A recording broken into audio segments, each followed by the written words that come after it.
Hi guys! Welcome back to my YouTube channel and welcome back for another vlog. For today's video guys, magbe-bake tayo ng banana bread with chocolate syrup.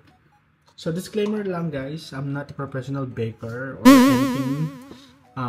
Gusto ko lang talaga mag-bake and wala kasi akong magawa kasi nga wala na akong work. So samahan niyo ako at magbe-bake tayo ng moist banana bread.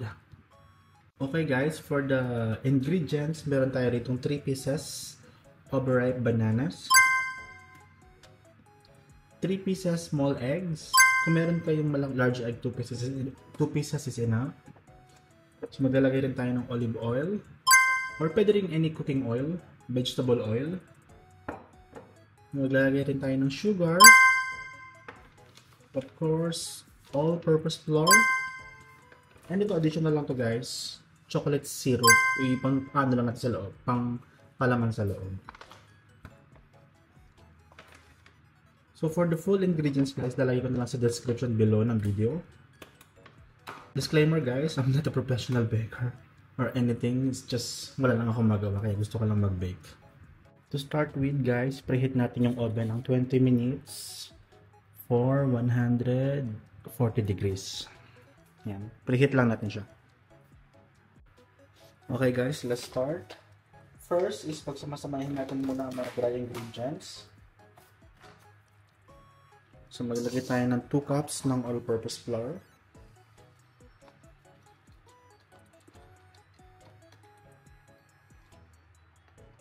So 1.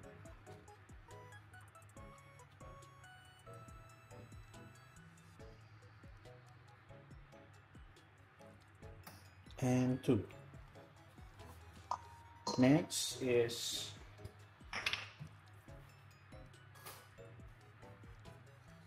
1 cup ng ating brown sugar. Saktong 1 cup na ito.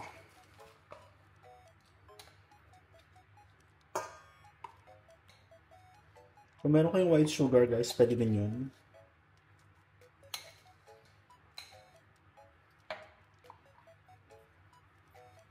Okay, tingnan sa mga.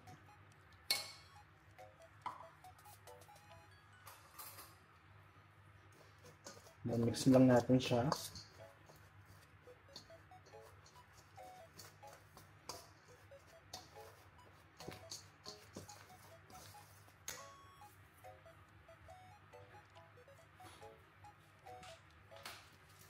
And then, lagyan natin siya ng pinch of salt.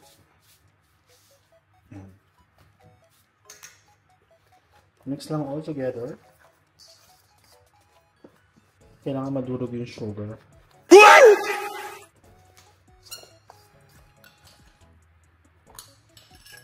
1 teaspoon ng baking powder.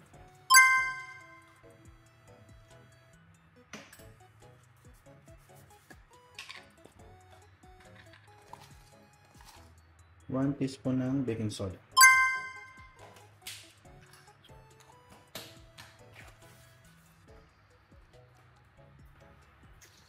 So ayan, mix lang natin lahat ng dry ingredients.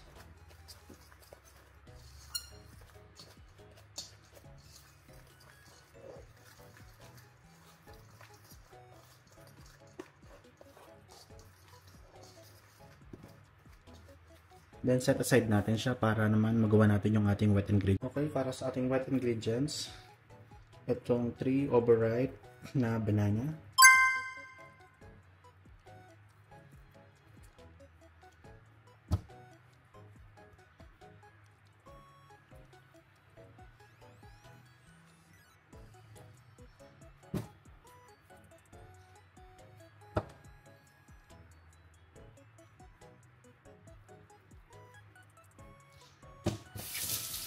Eggs, yung 3 pieces na small eggs.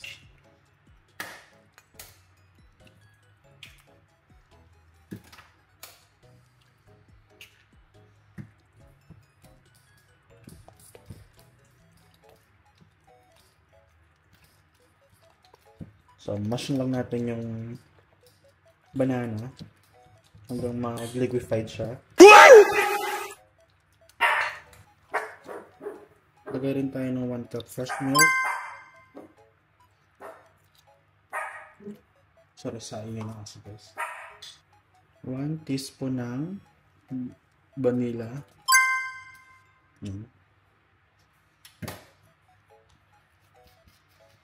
Vanilla essence.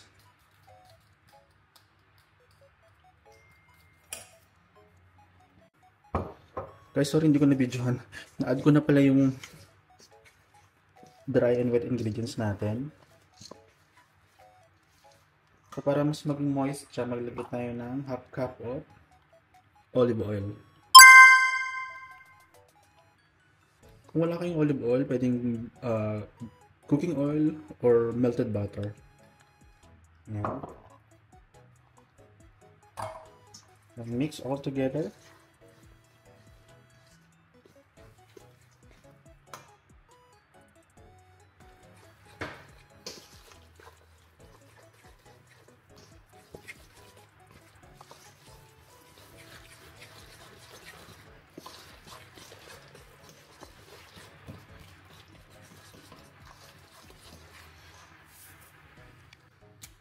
Mag-slice lang tayo ng banana guys. Pwede natin siyang ilagay as toppings.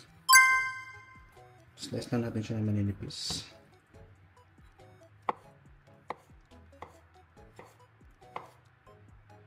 Yan, ganyan lang kaninipis. Maglalagay rin ako sa loob. And then the rest are toppings na natin.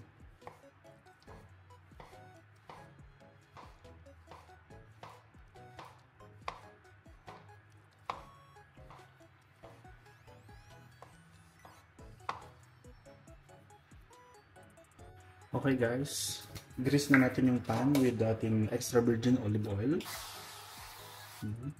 Yung all sides niya. Dapat nalagyan natin. Ayan. And then mag-start na tayo maglagay ng ating wet mix sauce.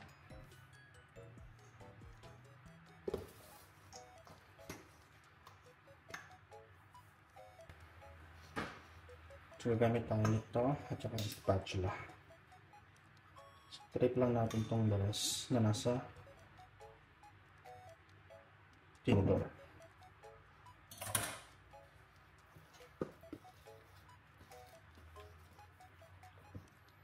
Maglagay tayo ng isang scoop.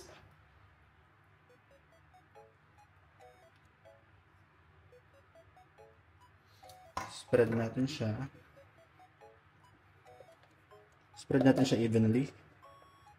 And then, tsaka tayo maglalagay ng chocolate syrup.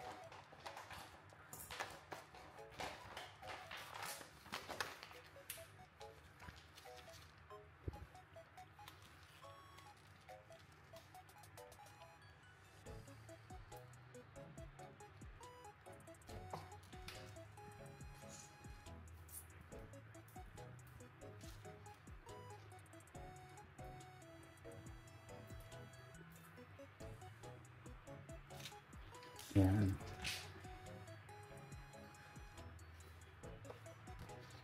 Tapos add pa tayo pa rin ng isang scoop para ma-cover natin yung chocolates.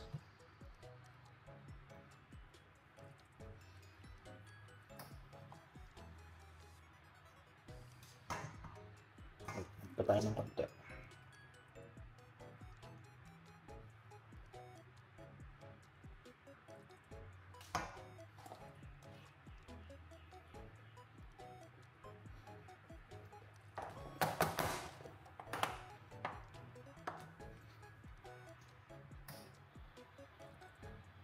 Ayan. Para matakpan lang yung chocolates na nilagay natin. And then, decorate natin siya ng saging.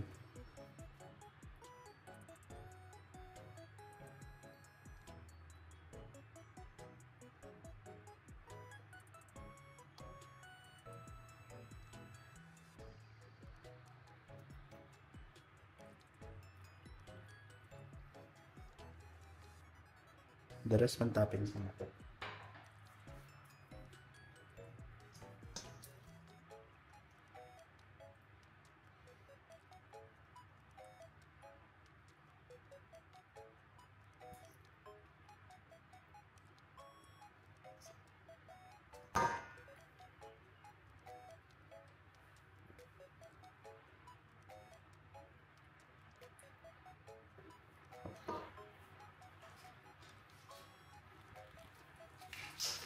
And then lagyan na natin the rest na chocolate.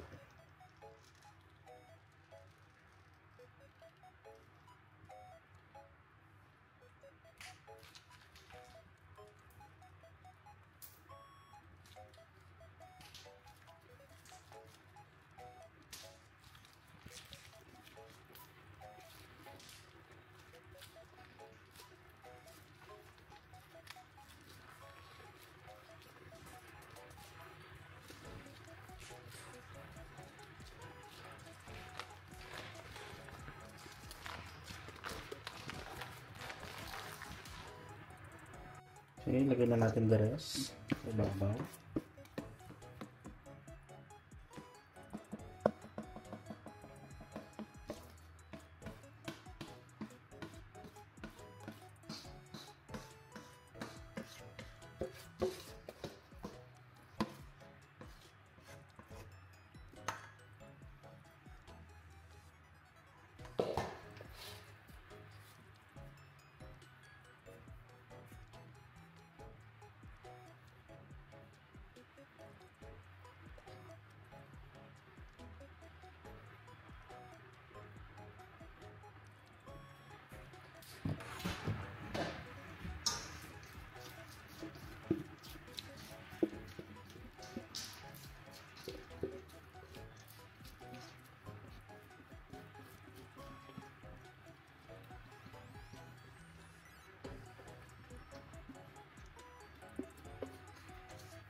Okay, final touch. Ilagay na natin itong ating banana.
Okay guys, let's start the baking.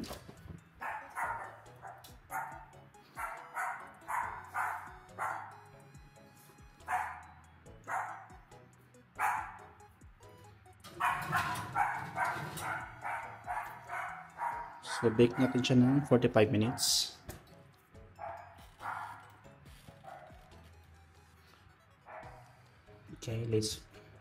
Okay, let's wait until 45 minutes kung ano yung magiging result niya.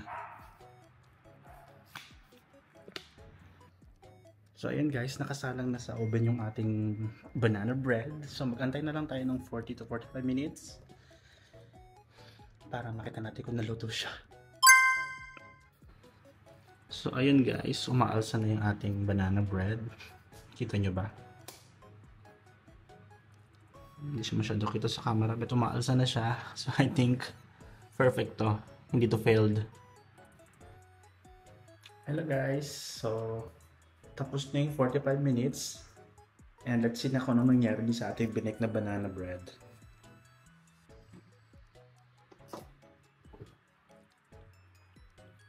Ayan siya guys. I think it's perfect naman. Labas mo natin siya saglit.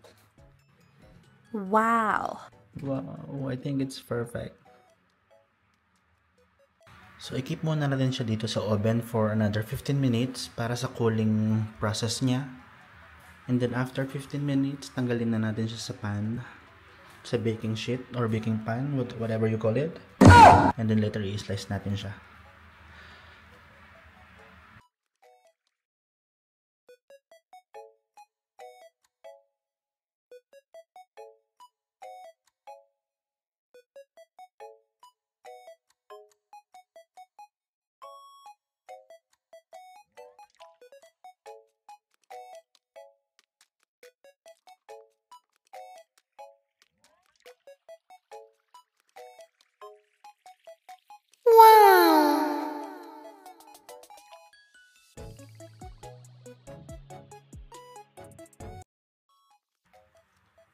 Although hindi ko pa natitikman, but I'm pretty sure na masarap to. Kasi ako yung nag-bake, so for sure ako masarap so. Kasi, although hindi naman talaga ako nagbe-bake, I mean, mahilig ako manood ng YouTube. So I copied some recipes from some YouTubers. So ayun guys, yun na po ang ating vlog for today's video. And samahan niyo po ako sa susunod na vlog. See you next time. Bye-bye!